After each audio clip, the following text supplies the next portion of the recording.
Last March, when my youngest son, needed his measles shot, the city had run out. I was on edge, knowing there were outbreaks and that vaccination was at a record low. As a policy expert, after 20 years of studying to solve problems like this, I knew the drop in vaccination was a symptom of a deeper, invisible crisis. We are losing our sense of belonging. Let's connect the dots. More and more people are feeling lonely. We're having less children.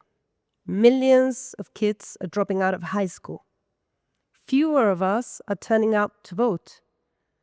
And many countries are choosing individualistic political options. And it's becoming harder to reach consensus in international fora.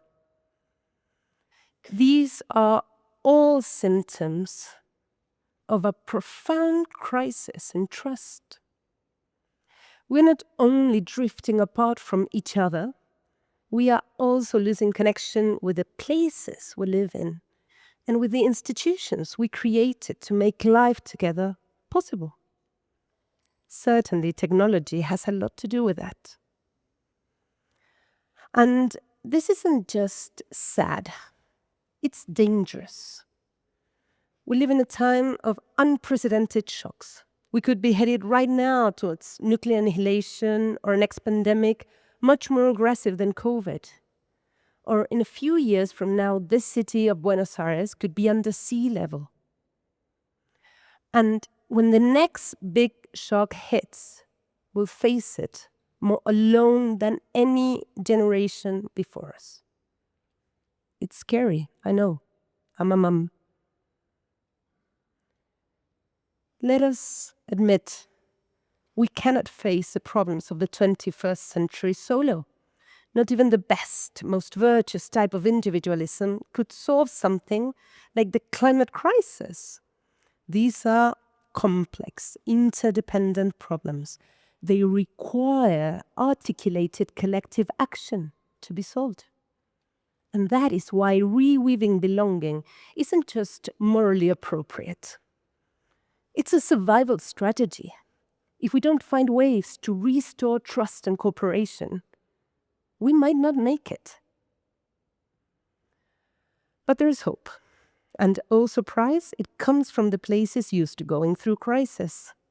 Take the care blocks in Bogota, Colombia. They were built around a radical notion that caring for others is not a private core, it's public infrastructure. In each block, caregivers can rest, study, get health checkups, while someone else looks after the person they care for.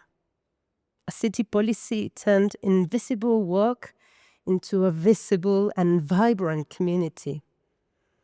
Or Kasala, an Ubuntu from Congo. Kasala is a ritual of praise poetry. You speak someone's name and celebrate their existence so they know who they are and where they come from. Ubuntu is the philosophy behind it. It literally means I am because we are. These traditions remind us that identity itself is relational. But take my own country, Argentina. During the 2001 economic collapse, when banks shut down and trust evaporated, I still remember how my parents, both architects, bartered the renovation of a garage for food vouchers. With little, we reinvented solidarity. These stories matter because they show that rebuilding trust, especially in hostile contexts, is not only possible, it's human nature. A colleague who spent her lifetime delivering humanitarian aid in conflict zones called it the residual ethics of human beings. So, if we want to survive the next crisis, is there anything we can do? Evidence suggests the most effective things we can do, at least one of the most effective things, starts quite small. Each of us has something someone else needs. A word, a skill, some money, a contact, a listening ear. Because the most valuable thing we have right now is the one thing corporations are eager to monetize: our attention. Let's reclaim it. Let's look at someone, really look, and ask, is there anything I can do for you today?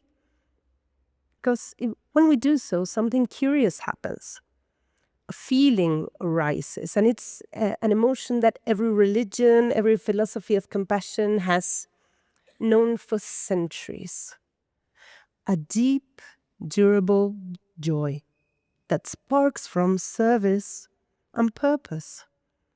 And when we do so, we won't just heal loneliness, we will rebuild the we. And that is the one thing that might keep humanity alive. Thank you.